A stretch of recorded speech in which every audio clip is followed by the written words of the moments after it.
Donc aujourd'hui, on va voir les expressions régulières. Un petit bout d'expression régulière. Je profite du serveur avec toutes ces adresses IP. Si tu as vu les vidéos précédentes sur sécuriser un serveur, où on parlait de SSH, de IP table, de fail to ban, bon ben pour sécuriser un serveur, hein, c'est vraiment les trois choses essentielles. Hein. Donc là maintenant, on va s'attaquer un petit peu, avant de faire des scripts, aux expressions régulières et aux fameux outils en fait qu'on utilise assez régulièrement avec ces expressions régulières. J'ai nommé grep, sed, AVI et awk. J'ai présenté à 2-3 reprises, je pense, pour la création d'un utilisateur, j'ai présenté la modification des fichiers pour la création de l'utilisateur. On a fait ça un petit peu à la main aussi, façon manuelle. Et donc, en fait, on a vu déjà sed avec et grep avec 2 caractères des expressions régulières. Le premier, c'était récupérer des paramètres de fin de ligne en fonction de ce qui se passait. Donc là, on va s'attaquer au fichier ban txt, et là, j'ai que des adresses IP. Et là, on va dire que, par exemple, je voudrais récupérer, on va dire, le caractère de fin de ligne, on l'a déjà vu, c'est le $, et on se dit, tiens, moi je cherche une adresse IP qui se termine par 48, enfin, au hasard. Donc je vais faire un cat ban, et je vais faire un pipe crep, et je vais mettre 48 et $, pour le... Voilà, et j'ai toutes les adresses IP qui se terminent par 48. Même chose si j'avais voulu toutes les adresses IP qui, au contraire, commencent par 48, j'aurais mis le chapeau au départ.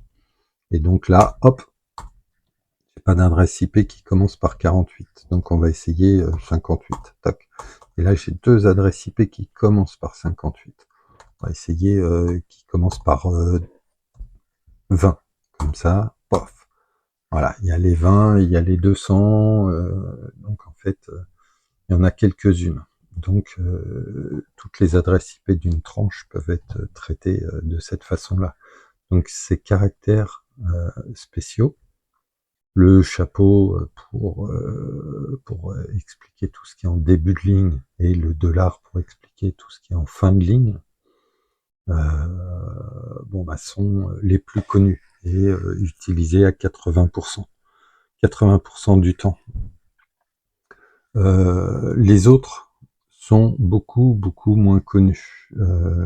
Par exemple, j'ai envie de reconstituer complètement une adresse IP. Bon, comment je fais pour reconstituer déjà un chiffre? Ben, un chiffre, ça va être entre crochets comme ça, on va avoir un chiffre, ça va être 0 à 9. Ça représente un chiffre. Après, la quantité pour avoir une adresse IP, s'apercevoir que en fait, on en a entre 1 et 3 à chaque fois. Et puis on a un point. Donc pour expliquer la quantité, là cette fois-ci, ça va être l'accolade. Donc je vais faire une accolade. Et puis je vais dire qu'au minimum, j'ai un chiffre. Au maximum, j'ai 3 chiffres. Le point, il a déjà une signification. Dans les expressions régulières, ça veut dire n'importe quel caractère. Donc en fait, là, pour dire que c'est un vrai point qu'on recherche, on va devoir l'espacer. Donc en fait, mettre un anti-slash devant. Et donc là, en gros, on a toute la première partie de l'adresse IP, c'est-à-dire que on est 3 caractères et 1 point, on a 2 caractères et 1 point, ou même un seul caractère et 1 point. On a tout ça.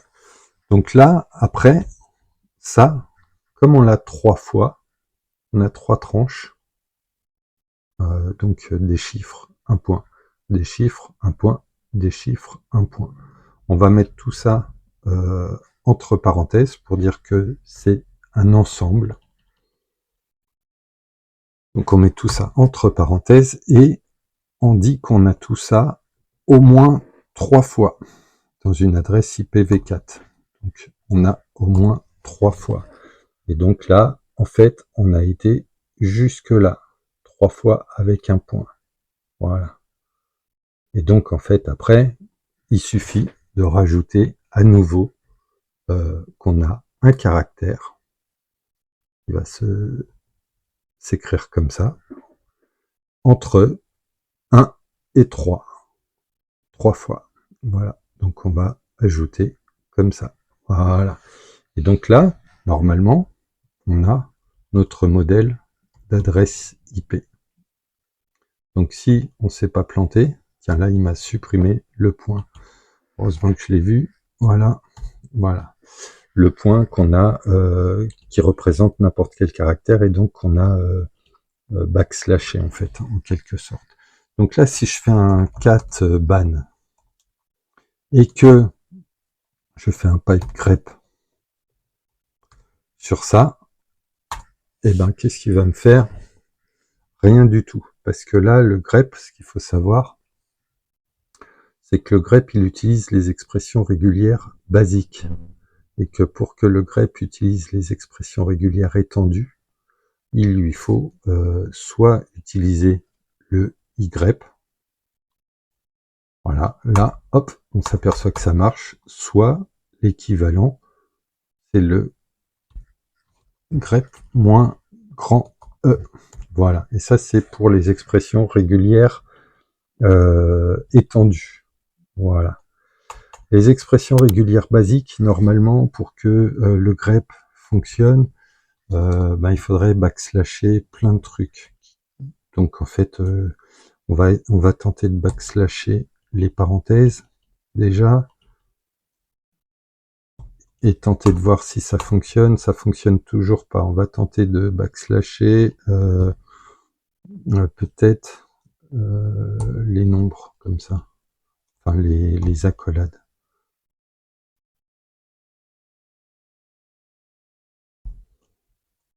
Et là, ça fonctionne toujours pas. On va tenter de backslasher.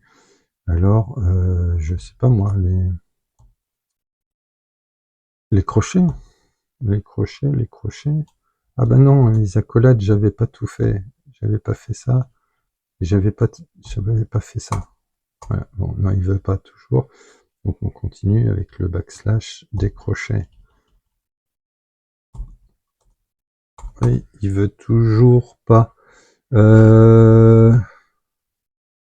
Qu'est-ce qu'il pourrait ne pas connaître? Je vois pas. Bon, en fait, au final, on s'en fout parce que nous, on a envie d'utiliser les expressions régulières étendues. Donc peut-être que là, c'est pas... Ouais, ça marche. Voilà. Donc, vous avez vu là, voilà, on est en train de... voilà. Les expressions régulières basiques, voilà, c'était un bordel monstrueux parce que il fallait backslasher plein de choses, les parenthèses et les accolades. Voilà. Si j'enlève un backslash sur les accolades, j'ai plus rien. Donc en fait, voilà, il faut les parenthèses et les accolades. Il comprend pas bien. Donc voilà. Donc on évite ça, et pour éviter tout ça, et pour nettoyer, on utilise les expressions régulières étendues, donc le moins grand E, voilà. Et donc en fait, on supprime tous les backslash, sauf l'essentiel, celui qui va protéger le point. Et tous les autres, on les supprime, voilà, tac, tac, tac, tac. Et là, ça fonctionne. Donc, pour ne pas en fait avoir systématiquement à à mettre grep-e, on va se créer la plupart du temps un alias, et puis on va dire que quand on appelle grep, en fait, c'est pas le grep classique, c'est le grep-E, et donc en fait, toc, on a créé notre alias, et du coup là, quand on revient à notre expression, du coup, même si on oublie le -E, là, toc, on a, ça marche quand même, parce que en fait, on n'utilise pas le grep qui fait appel aux expressions régulières basiques, mais on triche, on fait appel au grep, voilà, qui fait appel aux expressions régulières. Et on va faire étendu. Et on va faire comme les ls, par exemple, avec color égale auto, pour le coup. Et puis, du coup, là, en fait, toc, il nous met tout en rouge, là, voilà. Et donc, c'est super pratique. Donc, il nous sélectionne tout. Donc, il reconnaît les adresses IP. Voilà. Donc, tout ça, c'est assez sympa, parce que ça nous permet de sélectionner les adresses IP, et puis après de les traiter dans un script, par exemple. Je vais vous donner un exemple, sans écrire de script. On a IPT là, voilà. Toutes les adresses IP là, je voudrais les reprendre. IPT machin. Si je fais, je remplace ma ligne par IPT, voilà. Ah, non, c'est bon, c'est bon. En fait, ça aussi, c'est une adresse IP. Donc, ça aussi, il me la sélectionne. Donc, qu'est-ce qu'on va faire? On va faire IPT. On va sélectionner, on va dire que on va sélectionner toutes les adresses IP. Et puis après, on va faire le tri encore. On va dire que on ne veut pas un grep-v.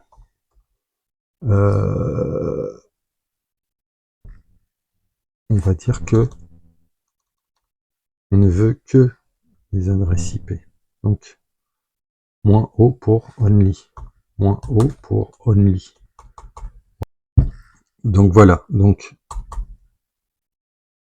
le -O pour only. Donc juste l'expression, en fait. On peut même parfois mettre -W pour le word. Et en fait, mais en même temps, oui, non, il faudra l'accompagner du -O, word only. Ensuite, on mettra un grep-v pour tout ce qu'on veut pas voir. Et du coup, on pourra mettre l'expression 0.0.0 dedans. Et du coup, on se retrouvera uniquement avec nos adresses IP. Et on pourra les traiter. Par exemple, on pourra dire que tout ça, je garde.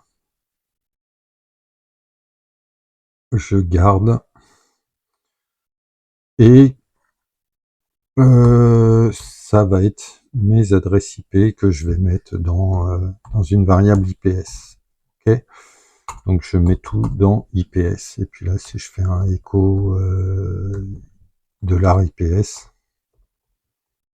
j'ai toutes mes IP. Ensuite, j'ai envie de faire une boucle pour tout interdire. Là, par exemple, toutes les adresses IP qui étaient simplement rejetées, je veux les mettre carrément en drop au tout début de IP table. Voilà, avant la chaîne même de fail to ban. Donc là, qu'est-ce que je vais faire? Je vais faire une petite boucle for IP in, et puis je vais mettre